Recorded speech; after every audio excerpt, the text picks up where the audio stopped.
একটি missile system military drone আন্তর্জাতিক বাজারে যার দাম প্রায় $1 মিলিয়ন, অর্থাৎ প্রায় 12 কোটি 23 লাখ টাকা। সেই মিসাইল সিস্টেম মিলিটারি ড্রোন বাংলাদেশে তৈরি হয়েছে মাত্র 9 থেকে 10 লাখ টাকায়। বিস্ময়কর মনে হলো এটাই বাস্তব। দেশের ইতিহাসে প্রথমবারের মতো বেসরকারি পর্যায়ে সামরিক ব্যবহারের উপযোগী একটি ড্রোন তৈরি করেছে Narsingdi science and robotics lab.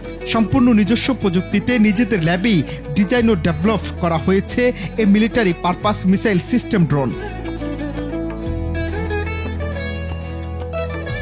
এই যুগান্তকারী ড্রোন প্রদর্শিত হয়েছে রাজধানীর আগারগাঁওয়ে অনুষ্ঠিত 46তম জাতীয় বিজ্ঞান ও প্রযুক্তি সপ্তাহ বিজ্ঞান মেলা 25-এ। গেল 19 থেকে 21 জুন পর্যন্ত চলা 3 দিন ব্যাপী এই মেলায় ড্রোনটি দর্শনার্থীদের কৌতূহলের কেন্দ্রবিন্দুতে পরিণত হয়েছে।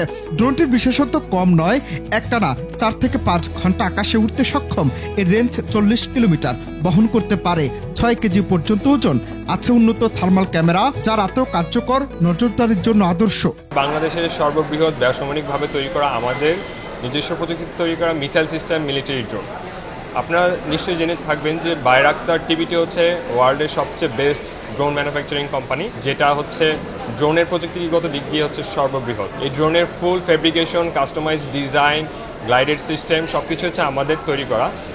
এবং হচ্ছে এই ড্রোনটি সর্বোচ্চ পেলোড হচ্ছে 6 কেজি, যেটা হচ্ছে 3 কেজি করে 6 কেজি পেলোড নিয়ে সে হচ্ছে ফ্লাই করতে পারে। এটার সাথে যে দুটো মিসাইল ইউজ করছে এটা মূলত গ্লাইডেড মিসাইল, এটা গ্লাইড করে এক স্থান থেকে আরেক স্থানে যেতে পারে। এবং টার্গেটিংয়ের ব্যাপারটা হচ্ছে এটা আমরা অলরেডি একটা ডেমো টেস্ট করেছি, সেটা হচ্ছে 10 সেন্টিমিটার ইররে সে হচ্ছে গ্লাইড সম্পন্ন করেছে, এক জায়গা থেকে আরেক জায়গাতে টার্গেটিং ফিক্সড করেছে। দ্যাট মিনস 40 কিলোমিটার রেঞ্জ রয়েছে এটি 40 কিলোমিটার দূর থেকে হচ্ছে ভিডিও ট্রান্সমিশন সিস্টেম কাজ করতে পারে, ভিডিও ফিডব্যাক দিতে পারে। এটা হচ্ছে স্টেলথ টেকনোলজি, মানে 4th জেনারেশনের ড্রোন আমরা যেটাকে বলি। এটাও আমাদের ল্যাবে হচ্ছে ডেভেলপ করা। এবং এটিতে রয়েছে একটি থার্মাল ক্যামেরা, যেটা দিয়ে হচ্ছে আমরা রাতের গভীরে হচ্ছে সার্ভেলেন্সের কাজটুকু করতে পারি, দিনের বেলাও সার্ভেলেন্সের কাজটুকু করতে পারি। এই ড্রোনটি তৈরি করতে আমাদের অ্যারাউন্ড 9 থেকে 10 লক্ষ টাকা খরচ হয়েছে। যদি এটা কম্পেয়ার করতে যাই, যদি দেশের বাইরে থেকে ড্রোন আনতে যাই, অ্যারাউন্ড $1 মিলিয়ন উপর খরচ হবে। এই প্রজেক্টগুলো বেসিক্যালি আমরা আইসিটি মন্ত্রণালয়তে থ্রো করি, তো ওইখান থেকে হচ্ছে যদি প্রপার গাইডলাইন্স এবং প্রপার ফান্ডিং পাওয়া যায় তাহলে আমরা সামনে আগাতে পারবো। আর বাংলাদেশে এছাড়া হচ্ছে ড্রোন নিয়ে কোনো ধরনের দেখা যায় প্রপার প্ল্যানিং করা হয়নি বা কোনো ধরনের রেগুলেশন করা হয়নি, এখানেও আমাদের একটি বড় একটি বাধা হয়ে দাঁড়িয়েছে। যদি সরকারিভাবে সঠিক সহযোগিতা পাওয়া যায়, আমরা বাংলাদেশের মাটিতেই বাইরাক্তারের মতো অত্যাধুনিক ড্রোন তৈরি করতে পারবো। উদ্ভাবক দলের ভাষ্য মতে এই ড্রোন নির্মাণে ব্যয় হয়েছে মাত্র 9 থেকে 10 লাখ টাকা, অথচ এমন একটি ড্রোন বিদেশ থেকে কিনতে গেলে ব্যয় হতে প্রায় $1 মিলিয়ন। এই তুলনা থেকে স্পষ্ট যদি সুযোগ দেওয়া হয় তবে বাংলাদেশের তরুণ উদ্ভাবকরাই তৈরি করতে পারে বিশ্বমানের প্রযুক্তি।